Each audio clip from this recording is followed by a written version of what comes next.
Baiklah, Assalamualaikum warahmatullahi wabarakatuh. Selamat siang, hari ini kita akan mempelajari mata kuliah genetika di pertemuan ke-9 yang membahas tentang aplikasi hukum Mendel 1 dan 2 pada fenomena interaksi gen. Nah, hari ini apa saja yang dibahas, yaitu aplikasi hukum Mendel 1 dan 2 pada fenomena interaksi gen yang meliputi atavisme, kemudian kriptomeri, polimeri, ipestasis dan hipostasis serta komplementer. Nah, sebelumnya kalian harus memahami dulu bahwa gen itu mengendalikan sifat pada makhluk hidup, dan harusnya kalian juga sudah memahami bagaimana hubungan antara gen dan enzim atau polipeptida. Nah, gen itu mengendalikan sifat tidak secara langsung tapi mempengaruhi ekspresi atau pembentukan protein yang dapat berupa enzim ataupun protein polipeptida. Nah, hubungan antara gen dan enzim atau polipeptida itu ada beberapa hipotesis. Mulai dari perkembangannya, yang paling awal adalah hipotesis one gene one enzyme, yaitu hipotesis yang menyatakan bahwa satu gen itu mempengaruhi pembentukan satu enzim. Jadi ada satu gen, dia berekspresi, kemudian dia mengkode pembentukan satu enzim khusus. Nah, hipotesis ini ditemukan melalui konsep inborn error of metabolism oleh Agribat E. Garrod. Jadi dia pertama kalinya meneliti kecacatan yang ada pada beberapa metabolisme, dan itu bawaan sejak lahir. Ternyata kecacatan tersebut itu dipengaruhi oleh ketiadaan enzim tertentu. Nah, ketiadaan enzim itu dipengaruhi oleh kerusakan gen ataupun hilangnya gen-gen tertentu. Nah, kemudian selain konsep yang pertama ini, hipotesis one gene one enzyme juga diketahui berdasarkan percobaan yang meneliti hubungan gen dan enzim pada neurospora crassa oleh Bedel dan Tatum. Nah, hipotesis one gene one enzyme juga diperkuat oleh percobaan yang dilakukan oleh Bedel dan Evrusi. Nah, kali ini mereka mencoba pada larva Drosophila melanogaster melalui transplantasi larva. Jadi di sini mereka merekayasa gen tertentu sehingga tidak memungkinkan untuk memunculkan enzim-enzim yang diperlukan dalam pembentukan beberapa sifat, misalnya warna mata atau sifat warna kulit dan sebagainya. Nah, ini hipotesis yang pertama, yaitu hipotesis one gene one enzyme. Berikutnya ada hipotesis yang kedua, yaitu one gene one polypeptide. Nah, ini lebih khusus daripada hipotesis yang pertama, karena kalian tahu tidak semua protein itu adalah enzim. Ada protein yang membentuk polipeptida biasa yang merupakan komponen struktural dari sebuah sel. Nah, hipotesis ini menyatakan bahwa satu gen itu mengkodekan satu polipeptida, atau satu gen bertanggung jawab atas pembentukan satu polipeptida. Nah, satu gen satu polipeptida, hipotesis ini dikemukakan oleh Neat and Pitt tahun 1949 tentang sickle cell anemia. Nah, jadi pada sickle cell anemia itu ada kelainan pada suatu gen yang dapat mempengaruhi pembentukan protein hemoglobinnya, sehingga anemia itu bisa terbentuk karena sel darah merah berbentuk tidak normal atau berbentuk seperti bulan sabit. Nah, kemudian hipotesis ini juga diperkuat oleh Vernon Ingram, masih sama pada pembentukan sickle cell anemia, cuman ini lebih memperjelas percobaan yang pertama oleh Neat and Pitt tadi. Nah, jadi kita tahu ya bagaimana gen mengendalikan sifat. Ternyata gen itu ekspresinya dapat mempengaruhi pembentukan enzim atau mempengaruhi pembentukan polipeptida. Nah, namun bagaimana hubungannya? Apakah satu gen mempengaruhi satu enzim ataukah satu gen mempengaruhi satu polipeptida? Nah, ternyata setelah kita kaji ada berbagai makhluk hidup, maka hipotesis itu tidak bisa diseragamkan pada semua makhluk hidup. Paradigma hipotesis satu gen satu enzim dan satu gen satu polipeptida itu disusun ketika gen diinterpretasikan sebagai sekuen DNA yang kontinu. Sekuen DNA yang kontinu itu maksudnya yang bagaimana? Yaitu sekuen DNA yang dia itu semuanya adalah sekuen pengkode, tidak ada intron, semuanya ekson. Nah, apakah ini cocok untuk makhluk hidup eukariotik? Jelasnya tidak, karena makhluk hidup eukariotik itu DNA-nya terdiri dari ekson dan juga intron. Nah, maka paradigma hipotesis satu gen satu enzim dan satu gen satu polipeptida itu tidak bisa berlaku pada sekuen DNA yang ada sekuen penyelanya. Kemudian ini diperjelas ya bahwa pada organisme eukariotik tidak semua bagian gen pengkode mRNA bertanggung jawab pada biosintesis polipeptida.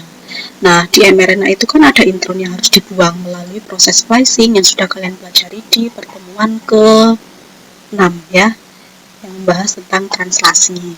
6 atau 5 ya? 5. Nah, kemudian hipotesis 1 gen 1 polipeptida ini kan tidak cocok bagi organisme eukariotik. Maka hipotesis 1 gen 1 polipeptida sebagaimana juga hipotesis 1 gen 1 enzim itu perlu ditinjau ulang. Nah, namun demikian apakah hipotesis itu dianggap salah? Tidak, karena tidak ada keraguan bahwa ada hubungan antara gen dengan polipeptida. Namun hubungan itu tidak bisa dinyatakan sebagai 1 gen 1 enzim atau 1 gen 1 polipeptida, karena pada makhluk eukariotik jelasnya 1 gen bisa mengkodekan banyak polipeptida karena ada proses alternate splicing dan seterusnya yang bisa menyebabkan 1 gen itu bisa mempengaruhi banyak polipeptida, atau banyak polipeptida, 1 polipeptida dipengaruhi oleh banyak gen. Nah, jadi seperti itu. Hubungan antara gen dan polipeptida yang sudah dikemukakan di 2 hipotesis sebelumnya tidak salah. Namun, ini tidak bisa berlaku secara umum karena di eukariotik hubungan ini tidak bisa dikemukakan seperti ini, melainkan banyak gen, banyak polipeptida. Nah, kita lanjut ke topik yang kita bahas hari ini, yaitu aplikasi hukum Mendel 1 dan 2 pada fenomena interaksi gen. Nah, kalian kan tadi tahu bahwa banyak gen bisa mempengaruhi satu sifat atau banyak gen bisa mempengaruhi ekspresi satu polipeptida. Nah, ini dipelajari pada fenomena interaksi gen. Nah, di sini ada gambar ayam. Ini maksudnya apa? Nah, nanti kita akan ketahui. Bukti awal bahwa sebuah sifat dapat dipengaruhi oleh lebih dari satu gen dapat diketahui berdasarkan percobaan Bateson dan Punnett. Nah, di sini mereka menyilangkan beberapa galur ayam yang memiliki bentuk pial yang berbeda, yaitu rose, pea, single, dan walnut. Nah, jadi yang di gambar ini, yang A adalah bentuk pial pada ayam yang berasal dari breed atau galur yang berbeda-beda. Yang pertama ini rose. Nah, kemudian dimiliki oleh ayam dari golongan Wyandottes. Dan yang B ini memiliki pial P, dimiliki oleh ayam Brahmas. Yang C ini memiliki pial berjenis walnut, dimiliki oleh ayam dari hibrid antara persilangan ayam Rus dan ayam P, dari A dan B. Kemudian yang D ini ayam yang memiliki pial single, dimiliki oleh ayam dari galur Leghorns. Temuan percobaan ini menunjukkan adanya 2 gen terpisah yang mempengaruhi satu sifat. Nah, gennya apa? Nah, nanti kalian ketahui setelah ini di slide yang berikutnya. Kombinasi yang berbeda dari alel kedua gen dapat menghasilkan fenotip yang berbeda karena adanya interaksi antara kedua produk gen dalam level biokimia atau level seluler. Nah, ini memperjelas yang sebelumnya ya. Fenomena interaksi gen yang diamati pada ayam ini disebut dengan fenomena atavisme, yaitu interaksi antara gen yang menghasilkan filia atau keturunan dengan fenotip yang berbeda dari induknya. Nah, diingat-ingat dahulu bahwa pial yang kita pelajari bentuknya ada 4 macam, single, pea, walnut, dan rose. Nah, ini adalah diagram persilangannya. Jadi sebelum kalian bisa mempelajari ini dan memahaminya, kalian harus mantap dahulu dengan konsep hukum Mendel yang kedua, yaitu persilangan dengan melibatkan 2 sifat yang berbeda. Nah, begitu juga dengan berapa rasio fenotip yang didapatkan pada keturunan generasi kedua. Nah, di sini kita menghilangkan ayam, ini parental atau orang tua indukan dari generasi yang pertama, yaitu ayam dengan pial P dan pial rose. P itu dipengaruhi oleh 2 macam alel, yaitu R dan P. Alel itu kalian harus ingat lagi ya, bahwa itu adalah varian dari gen atau bentuk alternatif dari gen. Nah, jadi ada 2 macam gen di sini, gen R dan gen P, sedangkan alelnya ada R besar dan R kecil, P besar dan P kecil. Nah, ayam yang berpial P itu memiliki gen P yang dominan. Disimbolkan di sini gen P-nya besar. Sedangkan ayam yang berpial Rose dia memiliki gen R yang dominan. Nah, P ini bisa muncul apabila gen yang satunya yaitu gen R itu dalam kondisi resesif semua. Sedangkan P-nya atau gen P itu dalam kondisi ada yang dominan. Bisa dominan dan resesif atau heterozigot dan juga kedua-duanya dominan seperti ini. Nah, ini menghilangkan generasi pertama yaitu P dan Rose. Kemudian di sini kita uraikan dia menjadi gamet. Gamet yang dihasilkan oleh ayam berjenis pial P adalah R kecil dan P besar, sementara dari Rose itu memiliki gamet R besar P kecil.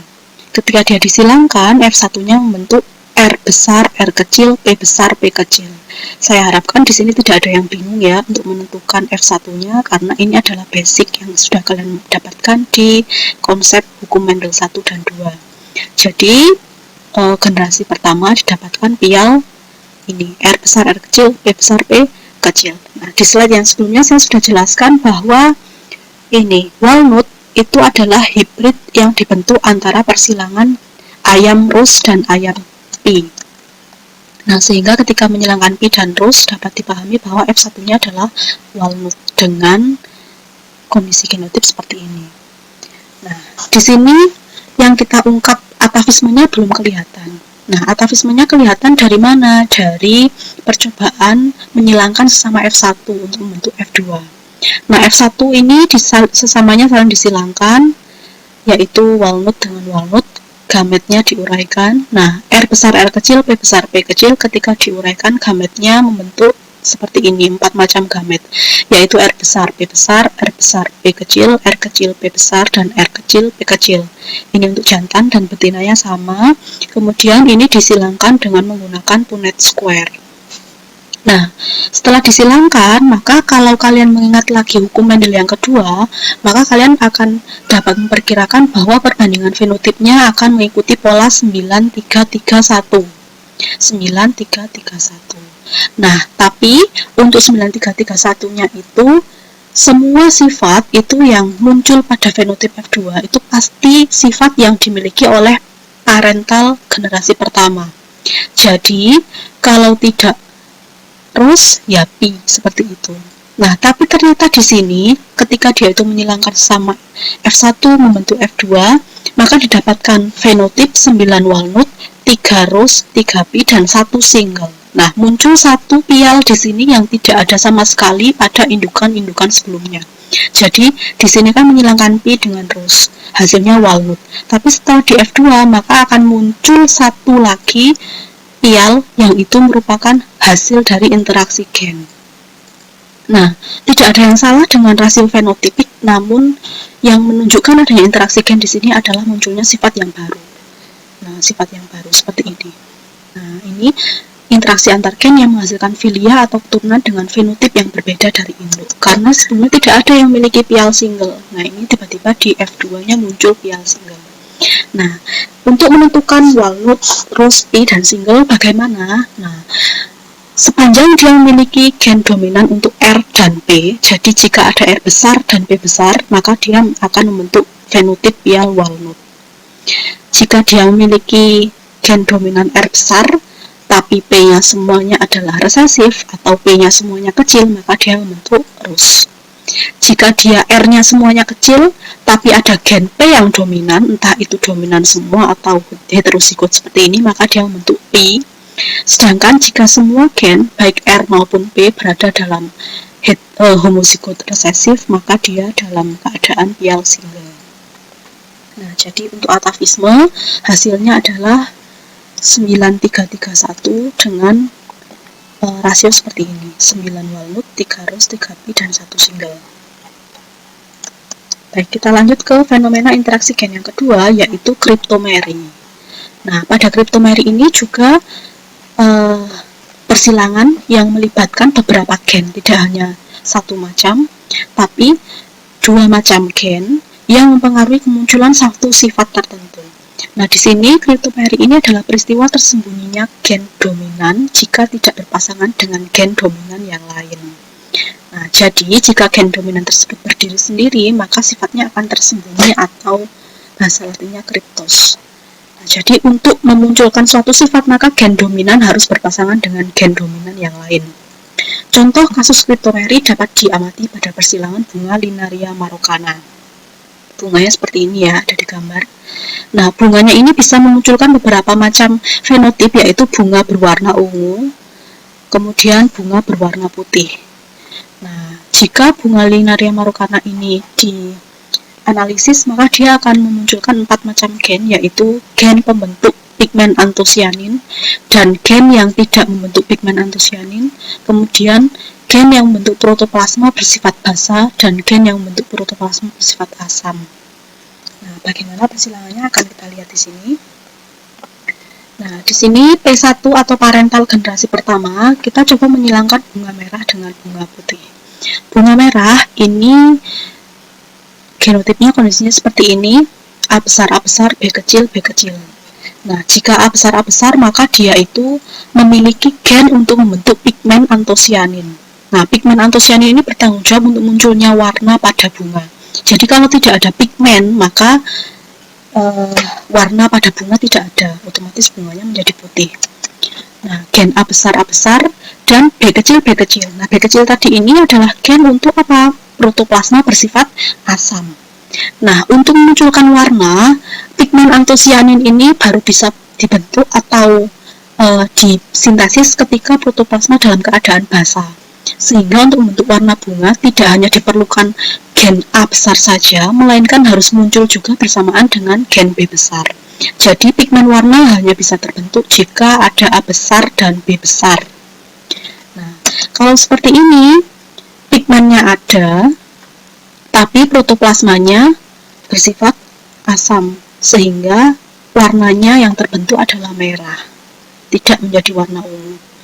Nah, di sini untuk bunga yang kedua adalah bunga putih. Kenapa putih? Karena dia memiliki gen A kecil. Gen A kecil itu tidak membentuk pigmen antosianin, sehingga di sini tidak ada pigmennya. Jadi meskipun protoplasmanya bersifat basa, kalau pigmennya tidak ada maka tidak terbentuk warna, sehingga bunga putih. Nah, sampai di sini bisa dipahami. Kemudian gametnya di sini diuraikan, gamet A besar dan B kecil saja untuk bunga betina, dan bunga jantannya gamet A kecil dan B besar. Kemudian menyilangkan sesama F1. Oh ya, sebelum itu gamet ini jika dia itu berhasil fertilisasi maka akan membentuk filial F1, yaitu A besar A kecil, B besar B kecil. A besar A kecil, B besar B kecil ini jika difenotipkan bagaimana? Nah, ini kan dia memunculkan pigmen antosianin. Kemudian bersamaan dengan adanya protoplasma bersifat basa, ada pigmen antosianin, kemudian lingkungan seluler untuk membentuk pigmen itu tepat atau sesuai sehingga warna ungu bisa muncul. Nah, jadi untuk bunga yang memiliki A besar dan B besar maka ini berwarna ungu. Nah, berikutnya persilangan sesama F1 yaitu bunga ungu dan bunga ungu. Di sini kita buat dulu gametnya. A besar B besar, A besar B kecil, A kecil B besar, A kecil B kecil, dan juga ini sama.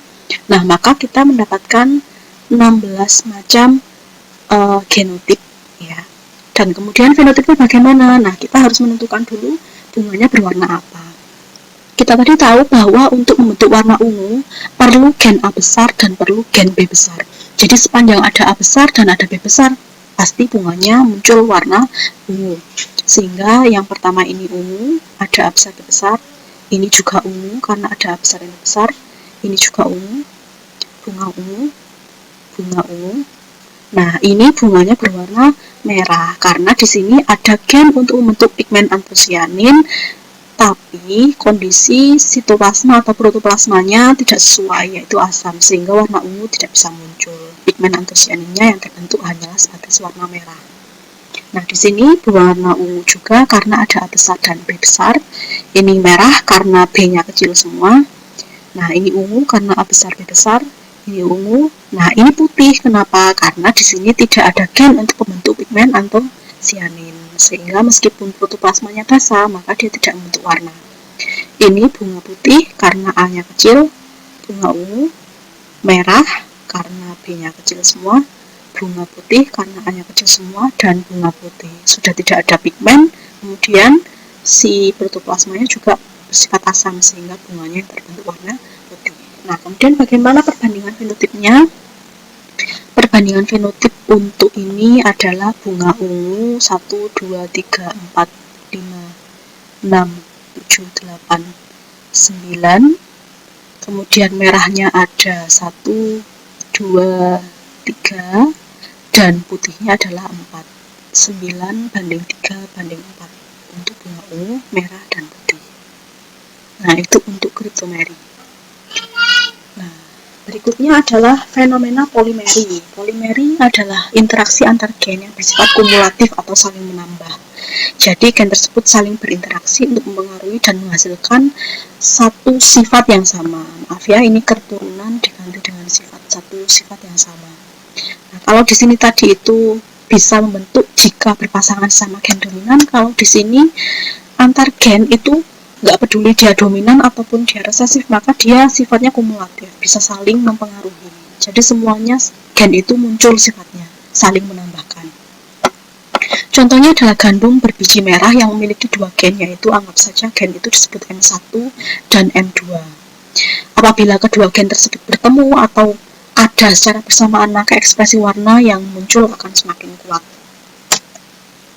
Nah, ini adalah persilangannya. Di sini kita menghilangkan gandum berbiji merah dan berbiji putih.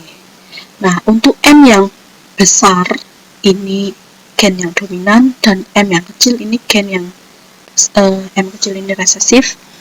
Nah, gametnya bisa diketahui ya bahwa di sini ada M1 besar dan M2 besar, M1 kecil dan M2 kecil. F1-nya M1 besar, M1 kecil, M2 besar, M2 kecil. Nah, di sini jadinya merah. Kenapa? Karena selama ada huruf M besar atau gen M besar, maka muncul sifat merah. Nah, tidak peduli berapa jumlah gennya. Di sini kan ada 2 ya, di antara keempat alel yang ada di sini. Nah, itu muncul sifat merah. P2-nya disilangkan sama F1 dengan gamet seperti ini, diuraikan M besar, M besar, M besar, M kecil, M kecil, M besar, M kecil, M kecil. Nah, di sini disilangkan. Jika semakin banyak gen dominan atau gen M besar, maka merahnya itu semakin kuat atau semakin gelap. Nah, seiring dengan adanya M kecil ini kan mengkodekan warna putih. Nah, sehingga merahnya agak berkurang. Sehingga di sini digambarkan merah saja. Kemudian karena di sini juga ada 1 M kecil, maka merah. Nah, karena di sini ada M kecilnya 2, maka merahnya sedang. Merah sedang. Nah, ini kemudian merah karena M kecilnya 1, merah sedang karena M kecilnya 2. Di sini juga seperti itu. Nah, ini merah muda karena M kecilnya ada 3, sedangkan M besarnya hanya ada 1. Nah, begitu terus. Jika M-nya itu, gen M itu semuanya dalam keadaan resesif, maka dia memunculkan warna putih. Perbandingan fenotip yang dibentuk dalam fenomena polimeri adalah 15 banding 1. Dan ini perbandingan yang khas, di mana 15 itu memunculkan sifat merah dan 1 putih. Nah, perlu diperhatikan juga di sini tidak dituliskan secara detail merah gelap, merah sedang, merah muda. Nah, di sini semuanya ditulis merah. Tidak peduli dia itu merahnya intens atau kurang. Pokoknya kalau dia mengandung merah ya dituliskan di sini dalam kondisi fenotip bunga merah, biji gandum berwarna merah. Baik, itu untuk fenomena yang ketiga, yaitu fenomena polimeri. Nah, fenomena yang berikutnya adalah epistasis dan hipostasis. Epistasis-hipostasis merupakan peristiwa ketika gen yang bersifat dominan menutupi pengaruh gen dominan lain yang bukan alelnya. Nah, yang bukan alelnya itu maksudnya gimana? Nah, coba di sini saya tunjukkan. Nah, yang sealel itu adalah gen A besar dan A. B ini berarti tidak sealel. B sealel dengan B juga. Nah, seperti itu. Jadi, untuk epistasis dan hipostasis yang saling mempengaruhi adalah gen yang tidak sealel. Jadi, gen yang benar-benar berbeda. Gen yang menutupi disebut epistasis, sedangkan gen yang ditutupi disebut hipostasis. Contoh kasus epistasis dan hipostasis dapat ditemukan pada persilangan labu. Jadi di sini labu ada yang warnanya bermacam-macam, ada yang kuning, ada yang putih, ada yang hijau. Nah, jadi itu menunjukkan peristiwa epistasis hipostasis ternyata.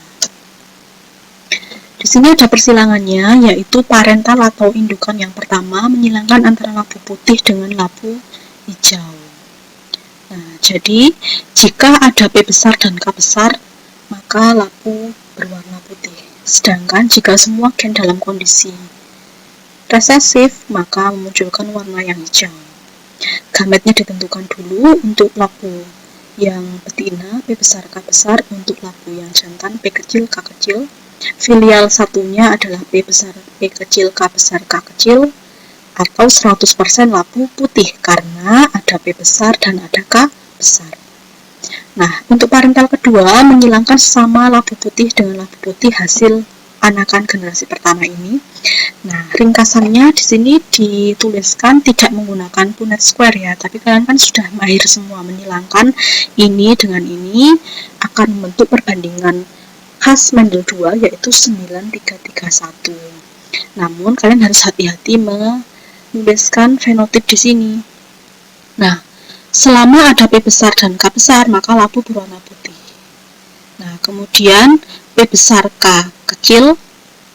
Nah, ini ternyata kok labu putih juga. Nah, karena ternyata untuk gen K ini bersifat hipostasis terhadap gen P. Nah, seperti itu. Jadi ada dua gen yang sama-sama memunculkan sifat. Nah, tapi kalau misalnya ada gen P besar, maka gen K ini tidak bisa berekspresi. Nah, seperti itu. Nah, baru jika gen P-nya ini dalam kondisi resesif, maka gen K bisa memunculkan sifatnya, yaitu kuning. Nah, kalau misalnya gen P-nya itu kecil semua dan gen K-nya itu juga resesif semua, maka labu berwarna hijau. Nah, kemudian untuk perbandingan fenotip yang khas pada peristiwa epistasis itu adalah 12-3-1, bukan 9-3-3-1. Kenapa? Karena untuk 9 labu putih dan 3 labu putih di sini, meskipun genotipnya itu berbeda, tapi fenotipnya sama, sehingga di sini rasionya digabung menjadi 12-3-1. Untuk putihnya 12, kuningnya 3, hijaunya 1. Nah, di sini yang epistasis adalah P, gen P, sedangkan yang hipostasis adalah gen K. Yang dia itu bisa menutupi sifat adalah gen P, yang tertutupi adalah gen K. Seperti itu untuk epistasis dan hipostasis. Berikutnya adalah fenomena komplementer atau interaksi antara gen dominan dengan sifat yang berbeda dan saling melengkapi sehingga memunculkan fenotip tertentu. Apabila salah satu gen tidak muncul, maka sifat yang dimaksud pun tidak akan muncul. Nah, ini ditemukan pada persilangan bunga Lathyrus odoratus yang terdiri dari gen C dan gen P. C itu gen pembentukan pigmen warna dan P itu enzim pengaktif. Ini hampir mirip ya dengan yang fenomena awal tadi atau kriptomeri. Nah, tapi di sini gen yang satunya itu bukan gen yang mengkondisikan suasana sitoplasma asam atau basa, namun gen yang membentuk enzim pengaktif untuk pembentukan pigmen atau tidak membentuk enzim pengaktif untuk pembentukan pigmen. Nah, ini bunganya Lathyrus odoratus, ada yang warna putih, ungu, merah. Ini persilangannya menyilangkan antara bunga putih dengan bunga putih, namun memiliki genotip yang berbeda. Genotip bunga pertama yaitu C besar dan P besar. Jadi kalau kita lihat dari yang awal ini tadi, dia dapat membentuk pigmen warna. Sebetulnya dia itu punya gen yang terekspresi untuk membentuk antosianin. Namun karena gen yang kedua yaitu gen untuk pengaktif enzim pembentukan pigmen warnanya itu tidak ada, sehingga reaksi biokimiawi untuk membentuk pigmen itu tidak berjalan. Sehingga percuma ada pigmennya tapi tidak diaktifkan, sehingga warna bunganya tetap putih. Nah, kemudian untuk bunga yang kedua, gen C kecil, P besar. Artinya apa? Artinya dia tidak membentuk pigmen warna. Jadi, dia tidak membentuk antosianin, sehingga bisa dipahami bahwa bunganya berwarna putih meskipun ada enzim pengaktifnya. Tapi jika prekursornya tidak dibentuk, maka dia tetap saja membentuk warna putih. Nah, di sini ketika dia disilangkan, ini ada gametnya ya, diambil dari indukan yang pertama dan kedua. Gamet ini bersatu membentuk F1. F1 ternyata memiliki warna bunga yang ungu. Nah, ungu ini C besar C kecil, P besar P kecil. Kok bisa? Karena dia mempunyai gen C besar. Ini adalah gen yang dapat membentuk pigmen antosianin, dan gen P besar yang dapat membentuk enzim pengaktif untuk pembentukan pigmen. Nah, jadi ada prekursornya atau pigmennya dan ada enzim yang mengaktifkan sehingga warna ungunya muncul. Nah, kemudian apakah ini semuanya nanti keturunannya akan berwarna ungu? Tentu kita harus mencoba menyilangkannya kembali untuk mendapatkan F2. Di sini kita silangkan bunga C besar C kecil P besar P kecil dengan sesamanya melalui persilangan diagram seperti ini. Ada gametnya C besar P besar, C besar P kecil, C kecil P besar, dan C kecil P kecil. Ini sama untuk bunga betinanya. Nah, selama dia itu ada gen C besar dan gen P besar, maka dia membentuk warna ungu. Nah, ini juga ungu, ini ungu, ungu, ungu. Nah, ini putih. Kenapa? Karena meskipun ada gen yang mengkodekan pigmen, tapi tidak ada enzim pengaktif, sehingga warnanya tetap putih. Nah, bedanya tadi kalau di fenomena kriptomeri, untuk yang suasana asam dan basah, di sini nanti terbentuknya merah ya, bukan putih. Sedangkan untuk fenomena yang ini, karena hubungannya dengan enzim pengaktif, maka dia kalau tidak ada ya langsung dia berwarna putih bunganya. Jika tidak ada enzim pengaktif pigmen. Nah, sedangkan yang di sini ungu, ini putih karena di sini meskipun ada C besar, ini heterozigotnya, tapi di sini P-nya kecil semua sehingga tidak ada enzim yang mengaktifkan pigmen yang sudah dibentuk oleh gen C besar ini. Ini ungu, kemudian ini ungu, ini putih karena tidak ada gen yang mengkodekan pigmen antosianin. Jadi meskipun ini ada enzim pengaktif, maka di sini tidak muncul warna ungu. Ini juga ungu, putih, ini ungu, ini putih, dan ini juga putih.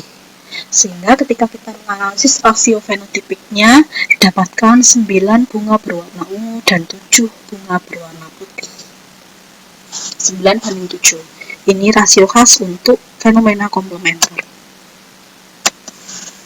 Jadi itu tadi beberapa macam interaksi gen yang wajib kalian pahami. Jadi ini adalah bentuk-bentuk interaksi gen yang biasanya lumrah dijadikan latihan untuk peserta didik di lingkup SMP maupun SMA.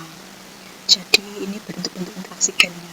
Apakah interaksi gen itu bentuknya cuma ada ini? Jelasnya tidak ya, tapi yang wajib kalian pelajari hanyalah sebatas ini, yaitu fenomena atavisme, kemudian kriptomeri, polimeri, epistasis, hipostasis, komplementer. Nah, hanya ini. Dan jangan lupa juga dihafalkan rasio fenotipnya terutama. Jadi rasio-rasio khas yang muncul pada berbagai fenomena. Kalau misalnya atavisme, ini 9331, namun dia yang menjadikannya khas adalah munculnya sifat baru yang tidak ada pada indukan generasi pertama maupun generasi kedua. Untuk fenomena kriptomeri, dia memiliki rasio 9, 3, dan 4. Untuk polimeri, dia memiliki rasio 15:1. Epistasis hipostasis, dia memiliki rasio 12:3:1. Ini untuk epistasis dominan ya. Jadi sebetulnya epistasis pun ada epistasis dominan, ada epistasis resesif, dan ada epistasis dominan resesif. Nah, namun untuk epistasis yang sebetulnya banyak muncul pada pertanyaan di sekolah menengah itu adalah epistasis yang jenisnya dominan. Nah, kemudian komplementer itu 9:7. Nah, jadi ini rasio-rasio khasnya tolong dihafalkan dengan baik. Nah, berikutnya ini ada sebuah pertanyaan yang harus kalian kerjakan dan juga nanti diupload hasilnya pada segmen assignment yang saya buat di Elita. Jadi ini ada satu kasus yang harus kalian pecahkan. Ini termasuk fenomena epistasis. Nah, kalian tentukan dulu ya, ini epistasis dominan atau epistasis resesif. Nah, persilangan yang dilakukan antara tikus berambut hitam memiliki gen C besar A kecil dengan putih, yaitu C kecil A besar menghasilkan F1 berambut kelabu C kecil A besar A kecil.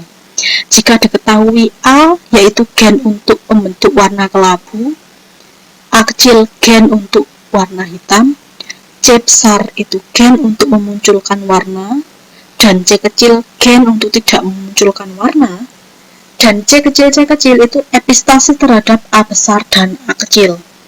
Jadi ini adalah epistasis yang jenisnya epistasis resesif, bukan epistasis dominan seperti yang ini tadi.